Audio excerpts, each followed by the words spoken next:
देखिए काजल, किसी जमाने में ये बात हुआ करती थी कि भारत के लिए G7 जैसे ब्लॉक के अंदर शिरकत करना एक बड़ी बात हुआ करती थी। अब वह स्थिति नहीं है।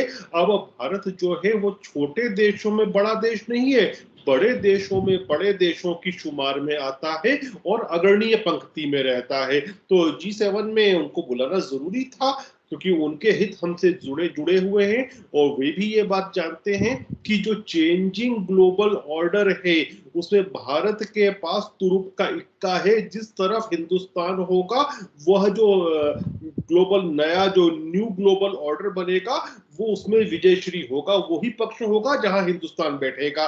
तो उनके लिए जरूरी था हमको बुलाना, अर्थव्यवस्था के मद्देनजर भी और सामरिक के विषयों के मद्देनजर भी, क्योंकि चीन जो है वो बड़ी चुनौती है, न केवल हिंदुस्तान के लिए अपितु G7 के सभी देशों के लिए भी। जहां तक यूनाइटेड अरब एमिरेट्स का मोदी जी का ये दौरा है, ये बहुत महत्वपूर्ण है। इसलिए महत्वपूर्ण है क्योंकि यह उनका पहला दौरा है मोहम्मद बिन जायद के जो राष्ट्रपति बनने के उपरांत। इनके पहले इनके जो भाई थे उनकी डेथ कुछ दिनों पहले हुई, तो उनको श्रद्धांजलि भी अर्पित करनी है।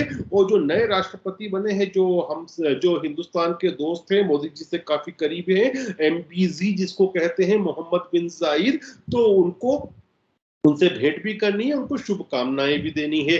प्लस ये मत भूलिए काजल कि कुछ दिनों पहले ही हिंदुस्तान ने FTA free trade agreement sign किया है यूनाइटेड अरब एमिरेट्स के साथ। और इसके बहुत आप ये देखेंगे कि विस्तृत परिणाम दिखेंगे आर्थिक तौर पर।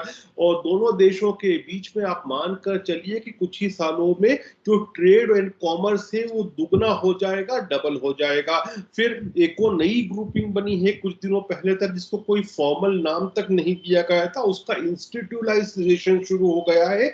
पहले उसको क्वाड कहते थे, मिडिल ईस्ट क्वाड कहते थे, जिसमें 4 देश थे, Hindustan, United Arab Emirates, United states of America और इजराइल। अब उसका इंस्टीट्यूशनलाइजेशन शुरू हो गया है, वो संस्थागत होना शुरू हुई है। उसका नाम भी आ गया है I2U2।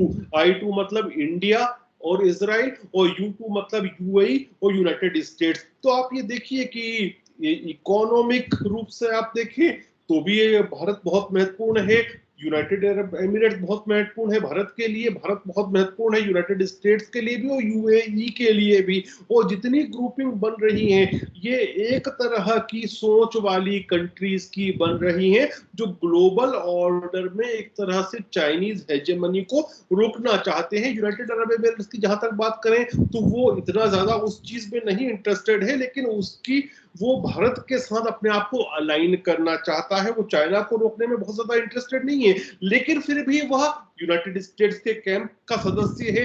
और खाड़ी के अंदर जो GCC का ब्लॉक है वो पूरा के पूरा जो खाड़ी को कवर करता है, आर्थिक रूप से भी और सामरिक प्रभाव में भी, वो US कैंप में आता है। अब आप देखिए कि I2U2 में यूनाइटेड स्टेट्स है, हिंदुस्तान है, इजराइल है और UAE है। तो भारत जो है वो न्यूट्रल है, वो अपनी स्वतंत्र विदेश नीति रखता है, लेकिन बाकी 3 जो देश हैं वो US हेजेमनी के अंदर, US कैंप के अंदर है। G7 को देखें तो सारे के सारे जितने भी देश हैं वो US कैंप के हैं, वहां भी हिंदुस्तान को बुलाया गया। तो अब आप समझिए कि हिंदुस्तान की महत्ता कितनी है, कितना महत्वपूर्ण है वैश्विक पटल पर मोदी जी के नेतृत्व वाला हिंदुस्तान।